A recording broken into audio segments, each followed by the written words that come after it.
महाराष्ट्र में चल रही चाचा भतीजे की राजनीतिक लड़ाई अब बिहार में भी प्रवेश करती हुई नजर आ रही है।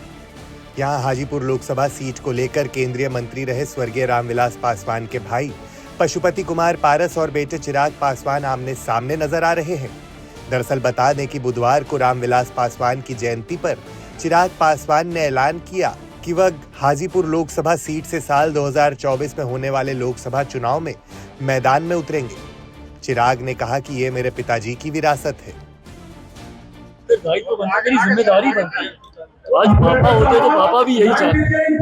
आज सुबह मैंने उनका एक वीडियो ट्वीट किया। उस वीडियो में भी वो यही कह रहे थे कि मैं चाहता था कि चिराग हाजीपुर से चुनाव लड़े। तो जरूर हाजीपुर मेरे पिता के लिए सब कुछ रहा, उनकी पहचान रहा, उनके वजूद का हिस्सा रहा। तो ऐसे में उनके जाने के बाद हाजीपुर को मैं छोड़ ही नहीं सकता। स्वर्गीय रामविलास पासवान के भाई केंद्रीय मंत्री पशुपति कुमार पारस ने कहा कि मैं तो वहां का सांसद हूं और मेरे बड़े भाई ने हाजीपुर सीट मुझे दी थी, इसलिए यहां से लोकसभा चुनाव तो मैं ही लड़ूंगा।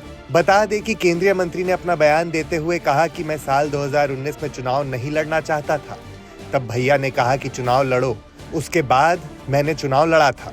उस समय चिराग को उन्होंने हाजीपुर की सीट नहीं दी थी, तो अब मैं ही इसका हकदार हूँ। चिराग पासवान जी से पूछिए कि जब 2019 में लोकसभा का चुनाव हो रहा था, जब हमारे बड़े भाई साहब राज्यसभा में चले गए, वो सीट मिला हाजीपुर लोजपा के कोटा में, तो उन्होंने मुझसे बुला के कहा कि पारस तुम हाजीपुर से चुनाव लड़ो। तो मैंने कहा कि भैया हम बिहार सरकार में मंत्री हैं, आप मुझको छोड़ दीजिए, आप चिराग को लड़ा दीजिए, भाभी जी को चुनाव लड़ा दीजिए, ये बात सही मैं कह रहा हूँ।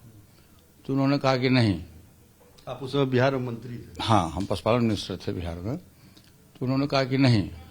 सो हम तैयार हो गए, लेकिन उन्होंने कहा चिराग के नाम पर कहा कि नहीं, ऐसे भी चिराग जमुई से सांसद है, तो तुम लड़ो। फिर हम लोग जाके नॉमिनेशन किए।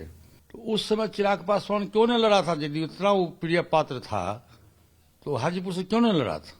वो जमुई छोड़ के आवेगा, हम तो वहां सांसद, हम तो लड़ेंगे। और हाजीपुर की जनता फैसला करेगी कि हाजीपुर के हित में कौन उम्मीदवार है, किसका कर्म भूमि है। आपको बता दें कि महाराष्ट्र की तरह ही बिहार में भी चाचा भतीजा की लड़ाई शुरू हो गई है। अब लोकसभा सीट को लेकर खड़े हुए विवाद में कौन जीतेगा, ये तो वक्त ही बताएगा।